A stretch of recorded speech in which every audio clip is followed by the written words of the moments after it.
जय हिंद दोस्तों, मेरा नाम है रोहित और आप देख रहे हैं स्टडी क्यों नहीं। आज हम पाचन तंत्र यानी डाइजेस्टिव सिस्टम के बारे में पढ़ने जा रहे हैं और जितने भी आपके कंपटीशन एग्ज़ाम होते हैं सबके लिए इम्पोर्टेंट है।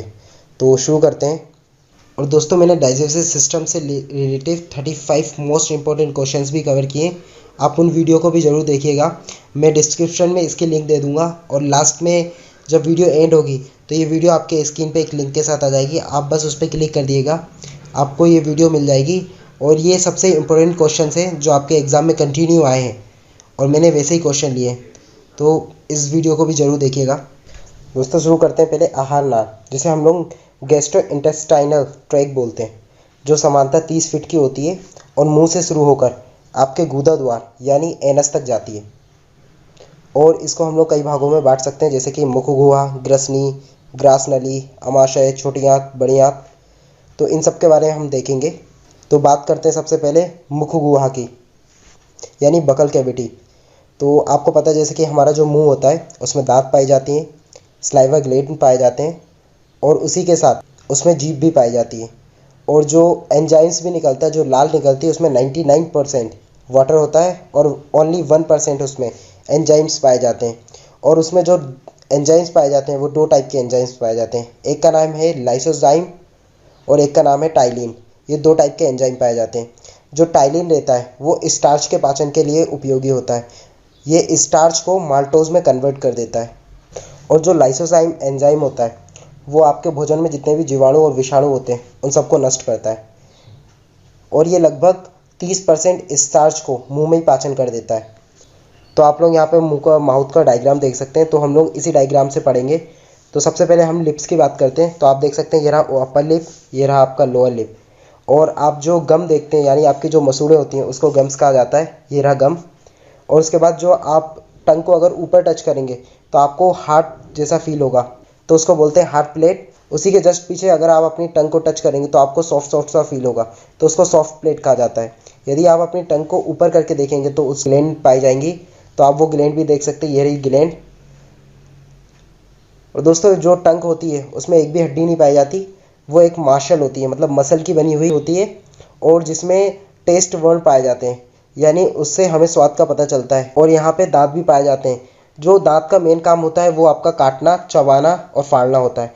तो यहाँ पे 4 टाइप के दांत पाए जाते हैं। आप देख सकते हैं ये रहे 4 टाइप के दांत। यहाँ पे 4 टाइप के दांत पाए जाते हैं। पहले दांत होता है इंसीजर। जो आपके सामने वाले दांत होते हैं उन्हें इंसीजर कहते हैं और ये काटने के काम में आते हैं। ये वाले दांत जो होते हैं इनको इंसीजर कहा जाता है और ये काटने के काम में आते हैं। उसके बगल में होते हैं केनाइन। जो ये केनाइन वाले दांत होते हैं ये फाड़ने के काम में आते हैं। इसलिए आपने देखा होगा कि जो शेर, बिल्ली या कुत्ते होते हैं उनके जो केनाइन वाले दांत होते हैं वो ज़्यादा लंबे होते हैं, क्योंकि वो मांसाहारी होते हैं और सामान्यतः वो ऐसे खाना खाते हैं जिनमें उनको फोर्स यानी ताकत लगाने की ज़रूरत होती है और चीर फाड़ करने की ज़रूरत होती है। इसके बाद पाए जाते हैं प्रीमोलर। और प्रीमोलर को हिंदी में अर्धचोर्णक दांत कहा जाता है, क्योंकि ये खाने को चबाते हैं लेकिन पूरी तरह से नहीं चबाते हैं। उसके बाद पाया जाता है मोलर, जो पूर्णतः चबाने के लिए पाए जाते हैं। इन्हीं के द्वारा खाना चबाया जाता है। तो जो खाना हमारे मुंह में जाता है सबसे पहले दांतों द्वारा चबाया जाता है, फिर उसमें एंजाइम्स यानी स्लाइवा आती है, स्लाइवा में एंजाइम्स भी पाए जाते हैं और टंग के द्वारा उसको मिक्स किया जाता है। तो यहाँ पे हम लोगों ने माउथ की देख ली कि माउथ में जो खाना होता है वो किस तरह से पाया जाता है। और आप देखेंगे जैसे कि माउथ खत्म होता है यहाँ पे, उसके जस्ट पीछे वाला जो भाग होता है उसको ग्रसनी कहा जाता है। और ह्यूमन बॉडी में 3 जोड़ी सलाइवा ग्लैंड पाई जाती हैं, तो आपको ये भी याद रखना है। और जैसा कि मैंने बताया सलाइवा में 99% वाटर होता है और 1% एंजाइम होता है। और एक रोचक बात भी मैं बताना चाहूँगा कि मेढक और जो व्हेल मछली होती है उनमें सलाइवा ग्लैंड नहीं पाई जाती। और दोस्तों, इसी के साथ मैं आपको बताना चाहूँगा कि जो हमारे बॉडी होती है उसकी सबसे अगर आपसे मजबूत चीज़ पूछें तो वो आपके दांत ना होके उस पर पाई जाने वाली जो लेयर होती है उसे इनेमल कहा जाता है, जो आपके बॉडी का सबसे मजबूत पार्ट होता है। तो आप पे अगर कभी क्वेश्चन आ जाए कि आपके बॉडी का सबसे मजबूत पार्ट कौन सा है तो आप इनेमल लिखना। इसके बाद हम लोग आ जाते हैं, जैसे कि आपने देखा कि अभी हम लोग ने माउथ की प्रोसेस पढ़ ली कि खाना माउथ में क्या होता है। जो ये वाला पार्ट होता है इसको हम लोग ग्रसनी कहते हैं। और जैसे ही ग्रसनी से खाना नीचे आता है तो ईसोफेगस स्टार्ट हो जाता है। ये एक पाइप की तरह संरचना होती है जो खाने को सीधे स्टोमक यानी आपके आमाशय में लेके जाती है। और कई बार ऐसा भी क्वेश्चन आता है जो खाना स्टोमक में जाता है वो किस प्रोसेस के थ्रू जाता है, तो आपको लिखना है वो क्रामनुकुंचन एक प्रोसेस होती है जिससे खाना सरक सरक के हमारे जो अमाशय होता है उसमें जाता है। अब हम लोग देखते हैं कि अमाशय में क्या क्या प्रोसेस होती है। तो आपको पता है कि अमाशय में जठर रस निकलता है जिसे गैस्ट्रिक जूस भी बोला जाता है। तो जो अमाशय होता है, जो आप ये वाली प्रोसेस ये देख रहे हैं, ये वाला पार्ट, इसको अमाशय बोला जाता है। तो इसमें गैस्ट्रिक जूस निकलता है और उस गैस्ट्रिक जूस में मेनली 5 टाइप के पदार्थ निकलते हैं। पहला उसमें से निकलता है पेप्सिन। जो पेप्सिन होता है वो प्रोटीन के पाचन के लिए होता है और ये प्रोटीनों को पेप्टोन्स में कन्वर्ट कर देता है। तो हमने यहाँ पे पेप्सिन की प्रोसेस देख ली। इसके बाद रेनिन आता है और जो रेनिन होता है वो दूध के पाचन के लिए उपयोगी होता है। जो दूध में उपस्थित कैसिनोजन होता है उसको कैसिन में कन्वर्ट कर देता है। उसके बाद आता है HCl। दोस्तों HCl जो होता है मेनली ये पेट में निकलता है और इसका जो pH होता है वो 1.5 pH से लेके 1.8 pH होता है, जो कि काफ़ी हाईली एसिडिक होता है। यानी आप अगर उसको अपने हाथ पे रख देंगे तो ये एसिड आपके हाथ में छेद करके आपके हाथ से पानी निकल जाएगा। फिर आप लोगों के मन में एक क्वेश्चन आ रहा होगा कि सर आप ये बताइए कि ये हमारे पेट है, पेट क्यों नहीं जलता इसके कारण? तो पेट में भी छेद हो जाना चाहिए था। उसका रीज़न होता है क्योंकि उसमें म्यूकस निकलता है। जो म्यूकस होता है वो आपके जो स्टोमक होता है, स्टोमक के चारों ओर वो लेयर बना लेता है जिसके कारण एसिड इस पर वर्क नहीं कर पाता। तो आपको ये प्रोसेस समझ में आ गई होगी। तो जो एसिड निकलता है वो सबसे पहले जो पेप्सिन और रेनिन निकलता है उनको एक्टिव फॉर्म में लेके आ जाता है। दूसरा ये आपके पेट में जितने भी जीवाणु विषाणु पहुँचते हैं उनको किल कर देता है क्योंकि हाईली एसिडिक होता है। उसके बाद उसमें एक और एंजाइम निकलता है जिसका नाम गैस्ट्रिक लाइपेज है और ये समानता जो आपके पेट में बसा पहुँचता है उसको ट्राइग्लिसराइड में बदल देता है। तो आई होप आपको ये पांचों एंजाइम्स या जो आपके जठर रस यानी जो आपके गैस्ट्रिक जूस में जो पदार्थ निकलते हैं उनके बारे में आपको प्रोसेस समझ में आ गई होगी और इससे एक भी क्वेश्चन आपके बाहर नहीं जाने वाला है जितना मैंने आपको पढ़ाया है।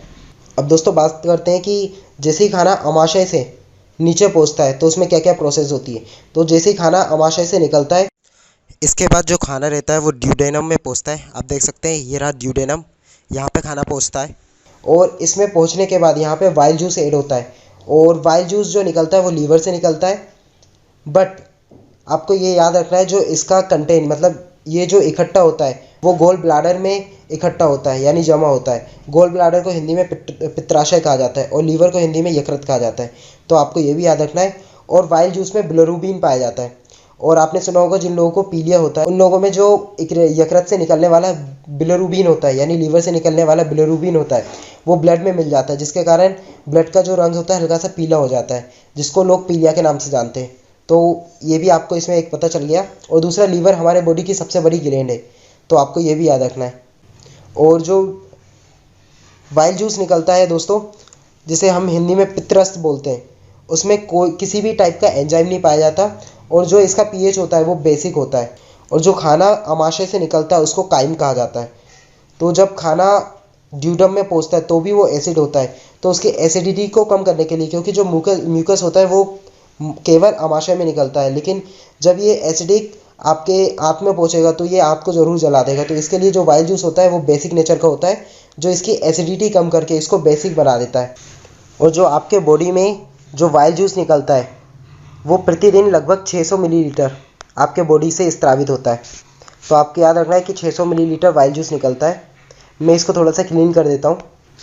और जो पित्ताशय से जो वाइल जूस निकलता है यानी जो यकृत से वाइल जूस निकलता है और गोल ब्लैडर में जो इकट्ठा होता है वो जो आपके बॉडी में जो भी जितना भी बसा आता है यानी फेट आता है उसका इमल्सिफिकेशन कर देता है। इमल्सिफिकेशन यानी उसको छोटे छोटे टुकड़े में बांट देता है तो उसको इमल्सिफिकेशन कहते हैं। आप जो क्रीम यूज़ करते हैं फेस पे लगाने के लिए या जो भी आप क्रीम कहीं पे भी लगाने के लिए यूज़ करते हैं वो भी एक प्रकार का इमल्शन होता है। तो जो पित्तरस होता है एक तो वो एसिडिटी को कम करके उसको बेसिक कर देता है, दूसरा इसका ये काम होता है कि ये जो बसा होता है उसका इमल्सिफिकेशन कर देता है ताकि ये आसानी से पच जाए या फिर इसका आसानी से पाचन हो सके। और जो यकृत होता है वो बसा में घुलनशील जितने भी विटामिन होते हैं मेनली ये 4 टाइप के विटामिन का एब्जॉर्प्शन करता है। वो है विटामिन ए, डी, ई और के। ये 4 टाइप के विटामिन का एब्जॉर्प्शन करता है बॉडी में। इसके बाद हम लोग बात करते हैं पैनक्रियाटिक जूस की। मैं स्किन को थोड़ा सा क्लीन कर देता हूँ। दोस्तों जो पैनक्रियाटिक जूस है वो अग्नाशय से निकलता है। जो अग्नाशय दोस्तों आप यहाँ पे अमाशय के पीछे एक संरचना देख रहे होंगे काली काली कलर की, वही आपका पैनक्रियाज है। तो पैनक्रियाज से पैनक्रियाटिक जूस निकलता है जिसमें 98% वाटर होता है और 2% उसमें एंजाइम्स पाए जाते हैं।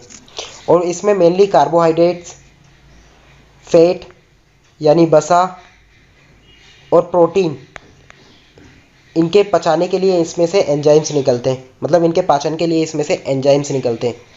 इसमें से mainly amylase, trypsin, chymotrypsin, lipase आदि एंजाइम्स निकलते हैं अग्नाशय में। तो आपको ये इनके एंजाइम्स के नाम भी याद रखने हैं।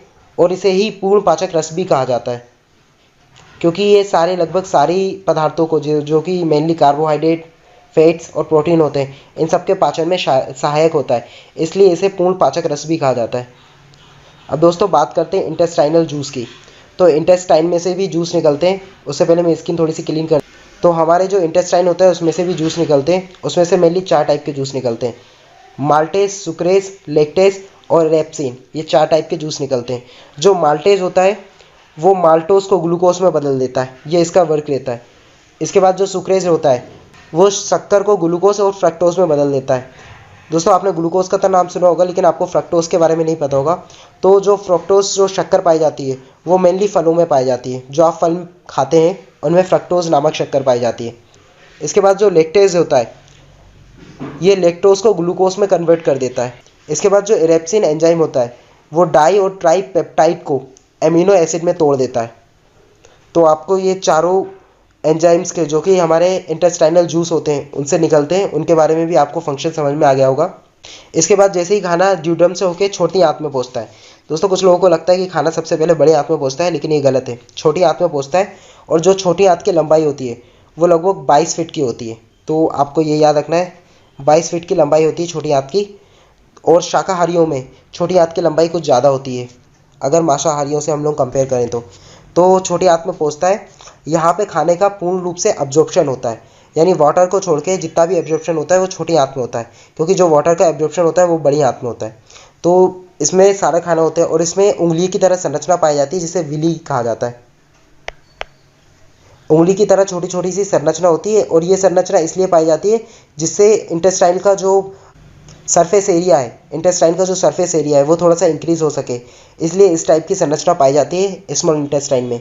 इसके बाद खाना पहुंचता है लार्ज इंटेस्टाइन में, और लार्ज इंटेस्टाइन में जो है वाटर का एब्जॉर्प्शन होता है, और उसके बाद जो हमारा जो वेस्ट मटेरियल होता है वो एनस के थ्रू बाहर निकल जाता है।